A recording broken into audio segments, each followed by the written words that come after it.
我係黃浩光牧師，今日嘅經文係馬可福音第14章32到65節。呢一度咧一共有3段嘅。第一段就係客西馬尼園嘅禱告。喺11個門徒之中咧，耶穌只係帶住彼得、雅各同埋約翰入去，其餘都喺外邊等啦。當時已經係深夜，嗰3個門徒太攰啦，結果都瞓着覺，只有耶穌係一個人禱告。耶穌知道冇幾耐佢就會被捕，第二日咧就會死，所以此時此刻咧佢咁接近死亡就驚恐起嚟，而且憂傷難過，幾乎要死。其實喺客西馬尼園呢，係耶穌預先嘗到死亡嘅滋味。聽日咧就係身體釘喺十字架上死，而家就係心靈嘅死亡。第34節耶穌話：我個心，呢個心字原文就係魂。所以耶穌喺當時佢係呢個係人性嘅表現，佢咁痛苦，一方面係因為佢本身係冇罪，佢係要為咗人類成為罪，受到神嘅離棄，為罪而死亡嗰個痛苦。按照人意咧，佢唔想受呢啲苦，所以佢求神將呢啲受苦嘅杯咧係撤去，但唔係照佢嘅意思，但係照神嘅意思。當時耶穌亦都係受到撒旦嚴厲嘅試探同埋攻擊。撒旦試探亞當都係叫佢反叛神，唔聽神嘅吩咐。但係呢，而家耶穌係降服自己啦。弟兄姊妹，你都有好多嘅掙扎，喺掙扎之中呢，你有意跟神對抗，想依自己嘅慾念行事，但你小心呢，唔好落喺魔鬼試探嘅陷阱裏邊，反而呢，你應該順服神，唔好照自己嘅意思。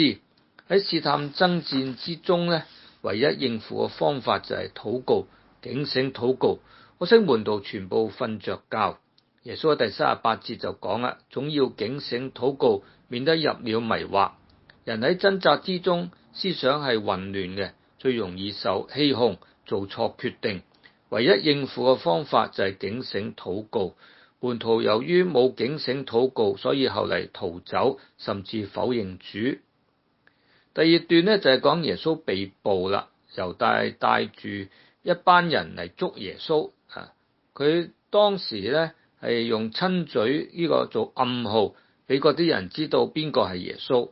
到咗呢個時刻，猶大仍然係假扮自己，佢叫耶穌做拉比，即係老師，係喺度尊敬耶穌個稱呼。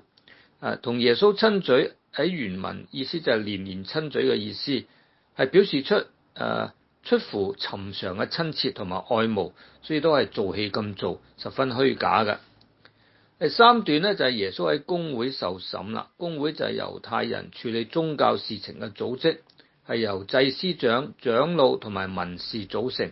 佢哋黑麻麻喺度審耶穌係非法嘅。另外呢，審嘅時候揾啲人做假見證控告耶穌，結果前後矛盾。耶穌亦都唔出聲答佢哋。結果佢哋唯一入罪於耶穌嘅就係當耶穌承認佢就係基督，係神嘅兒子。佢哋認為咁樣就係褻瀆神啦，抵死有餘啦，所以就定耶穌死罪。但公會又冇權質問死刑，所以要交俾羅馬人去審啦。弟兄姊妹，我哋信主嘅係要信服神嘅，禱告嘅目的就係要尋求神嘅旨意，自己降服俾神。所以耶穌祈完禱之後呢，就面對苦難啦。咁我哋祈禱好多時候啱啱相反，禱告就係希望神依從我哋嘅意思。如果祈完禱之後有苦難，我哋就埋怨神啦，或者嬲咗神啦，證明我哋仍然呢方面都係唔成熟嘅。